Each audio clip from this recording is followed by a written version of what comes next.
नमस्कार मित्रों, हिंदी चैनल पर ये मेरा पहला वीडियो है। बात कर रहा हूँ मैं 75 हार्ड चैलेंज की। वीडियो देखने से पहले काफ़ी लोग गुस्सा हो जाएंगे और नेगेटिव कमेंट करेंगे और डिसलाइक करेंगे। कोई बात नहीं, आप कर सकते हैं। बट मैं आपको बोलना चाहूँगा कि ये वीडियो आप भावनात्मक होकर मत देखिए। मैं यहाँ पर अंकित बयानपुरिया की बात नहीं कर रहा हूँ, मैं इस चैलेंज के क्रिएटर एंडी फिसला की बात कर रहा हूँ। ये चैलेंज जो उसका कंस्ट्रक्टिव क्रिटिसिज्म कर रहा हूँ और एक नॉर्मल पर्सन को कैसे बेनिफिट हो कि वो एक फिटनेस वाली लाइफस्टाइल फॉलो करे और उसकी जो रिजल्ट है वो पूरी अपनी ज़िंदगी तक ले पाए, ना कि जस्ट 75 दिन तक। ओके, तो मेरा वहाँ पर ये वीडियो बनाने का मकसद है।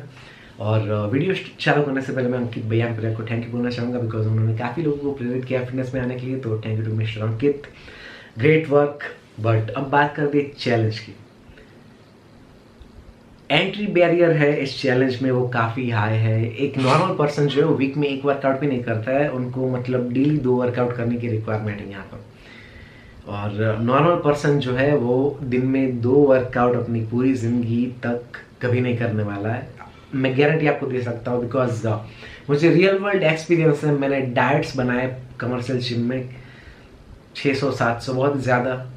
और डेली 2 वर्कआउट एक नॉर्मल पर्सन नहीं कर पाएगा, बिकॉज उनको जॉब करनी होती है, उनको स्टडी करनी होती है, उनको पैसे कमाने होते हैं, रिलेशन मैनेज करने होते हैं। कैसे करेंगे 2 वर्कआउट? ये कोई एथलीट तो है नहीं जो नॉर्मल लोग हैं। ओके, तो 2 वर्कआउट की रिक्वायरमेंट बहुत ही ज़्यादा है। दूसरी बात आती है कि जो डाइट है उनमें calories in calories out, law of thermodynamic के बारे में कुछ भी सिखाया नहीं गया है आपको। बस आपको नॉर्मल रूल दिए गए हैं कि आप अल्कोहल नहीं ले सकते, सिगरेट नहीं ले सकते, टॉबैको नहीं ले सकते। आपको जो भी चीज़ें पसंद है खाने में, प्रोसेस फूड है, चॉकलेट, आइसक्रीम, जो भी आपको कुछ अच्छा लगता है, चीट मील वगैरह कुछ नहीं ले सकते। तो ऐसा तो डाइट कोई फॉलो नहीं करने वाला है। अगर आप 75 दिन तक फॉलो कर भी ले, फिर भी उसके बाद आप फेल करोगे। और जो डाइट आप फॉलो लॉन्ग टर्म नहीं कर पाओगे, अपनी पूरी ज़िंदगी तक जो डाइट आप फॉलो नहीं कर पाओगे, उस डाइट से अगर आपने रिजल्ट ले भी लिए, वेट लॉस कर भी लिया, तो जैसे ही आप वो डाइट खत्म करोगे उसके बाद आप रिबाउंड होगे ही होगे। डेटा बहुत ही मतलब क्लियर है। जो भी लोग वेट लॉस करते हैं 95% लोग वापस गेन कर लेते हैं। तो कोई मैजिक है नहीं यहाँ पर। अगर आप वो डाइट फॉलो नहीं कर पाओगे लाइफ टाइम तक, तो आप रिबाउंड होने ही वाले हो। तो मेरी दूसरी प्रॉब्लम है। तीसरी प्रॉब्लम है कि जो daily selfie, daily progress picture लेने की जो बात है, वो तो इंस्टेंट ग्रेटिफिकेशन की बात है। जो लोग, मैं जिम में जाता तो हर रोज़ लोगों को देखता हूँ कि वो डेली जिम में आते समय अपना वेट करते हैं और जिम से जाने से बाहर उससे पहले अपना वेट दूसरी बार करते हैं, दिन में 2 बार वेट चेक करते हैं।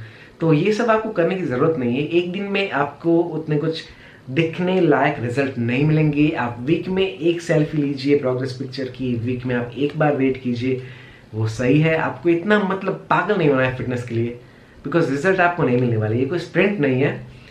तो वो तीसरी प्रॉब्लम है। और चौथी जो मेन बात है कि कोई भी पर्सन जो है वो इसे फॉलो लॉन्ग टर्म नहीं कर पाएगा। जो भी आप सक्सेस स्टोरीज देख रहे हैं इंटरनेट पर, ये इंटरनेट क्रेज है। टिकटॉक पर इसके बिलियंस ऑफ व्यूज है 75 हार्ड हैशटैग के। तो जो भी आप सक्सेस स्टोरीज देख रहे हैं वो फिटनेस इन्फ्लुएंसर्स के हैं, जो एथलीट्स वगैरह है, जिन्हों की फिटनेस चैलेंज है, जो सोशल मीडिया इन्फ्लुएंसर्स है, वो लोग अपने को सफ़र कर रहे हैं। मतलब उनके पास बेनिफिट है, मोटिवेशन है कि वो ये चैलेंज करेंगे तो उनके फॉलोअर्स बढ़ेंगे, उनकी बैंक अकाउंट में पैसे आएंगे। नॉर्मल पर्सन के पास ऐसा कुछ मोटिवेशन फैक्टर नहीं है। तो नॉर्मल पर्सन को अगर शेप में आना है तो मैं उनको रिकमेंड करूंगा कि वो वर्कआउट करे जिम में 3 दिन पर वीक। डेली नहीं करना है, वीक में 3 वर्कआउट कीजिए आप, और बाकी जो 4 दिन है उसमें आप 10 से 14 हज़ार स्टेप वॉकिंग कीजिए।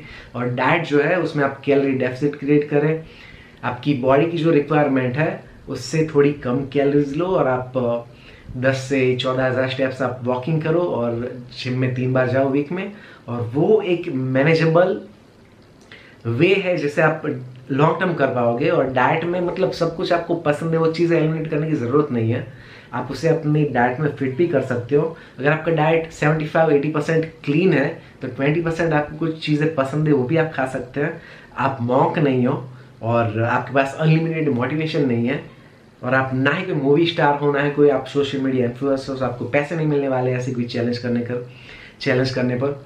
तो एक आप ऐसा अप्रोच सिलेक्ट कीजिए जो आप फॉलो कर पाओ लॉन्ग टर्म। और कुछ मुझे कहना नहीं है वीडियो में, तो वीडियो में यहाँ पर बंद करूँगा। होपफुली आपको जानने मिला हो।